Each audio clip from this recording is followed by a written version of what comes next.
Look at this dude. Wait till you see the. No.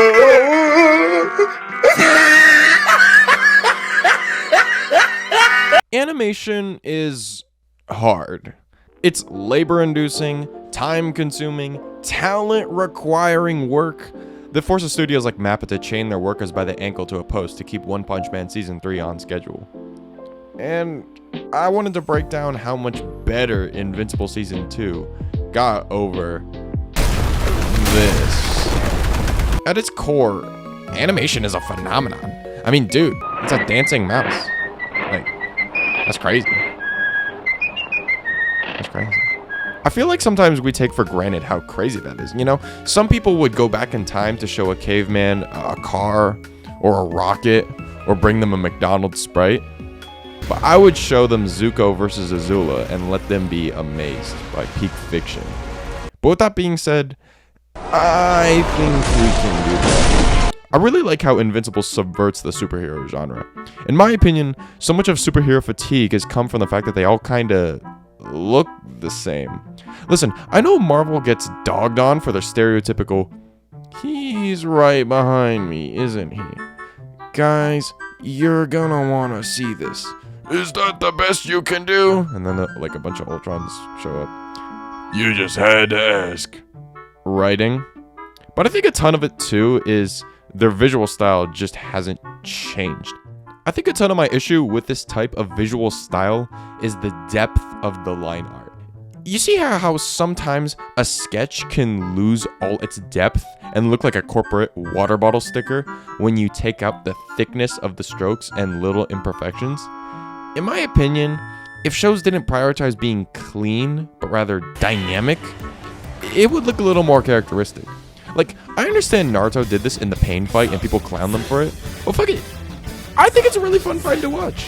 I think they took a risk, and in the long shot, they made a memorable fight. Invincible Season 1 took a big leap in the same way when, spoiler, but also not really, because it's Invincible. You know what happens. He slaughters the Globe members, right? This has to be Invincible's best scene. It's a masterful hook that's somehow surprising, even if you know it's coming, because you don't know why it's coming. I love when studios take the risk of showing the bloodiest, ooziest, most scrumptious action in the first episode and say, hey, Marvel might not be doing this, but we're not Marvel.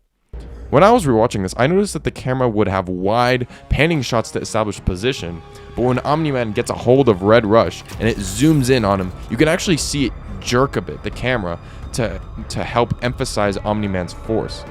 It's not a POV shot because it's a little too close, but it helps emphasize the dread and the utter strength of Omni-Man. The blood is just all over the place, and I love how realistically, there's no reason it should take Omni-Man this long to squash him. Like, it should take 1 second. They really draw this out. But the cameraman was like, oh, yeah, that's good. Yeah. But man, the expressions can get static sometimes. It's pretty clear they have a specific layer for the eyes and face. And maybe I'm just too used to anime, but I don't really like how sometimes they don't move the chins when they talk. But hey, I get it. That's extra labor cost that I don't need to see in my Amazon Prime subscription price. They already got ads in a service I am paying for. The only way it could get worse is if they put pop-up ads for the single MILFs in my area. I like the animation improvements in Season 2, though. They used more settings, different times of day. The camera's a little more dynamic. The flying is definitely way better too. I remember a couple parts in Season 1 where it felt like they were just dragging a PNG of Mark across the screen and calling it a day. Here there's a bit more variance in the movements. It definitely goes a long way to give him some weight. I also think in Season 1 they were kind of nonchalant with the movement of every non-superhero character. But in Season 2, Debbie's probably my favorite character in the show.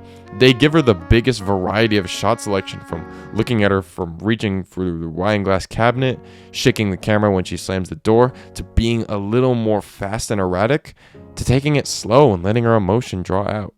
Sandra Oh does an amazing job, just like everyone in the voice cast. Anyway, I just wanted to shout out Invincible Season 2. Thought it was good. It doesn't have the iconic memes. I get it. Think Mark was an iconic Reddit meme template. And splitting the season into 2 parts truly was a god-awful decision. Jeez. The impact of Harry Potter and the Deathly Hallows on cinema. Anyway, but I'm still looking forward to season 3. Good job, Skybound North. Mark is not being dragged across the screen anymore. Thanks for listening.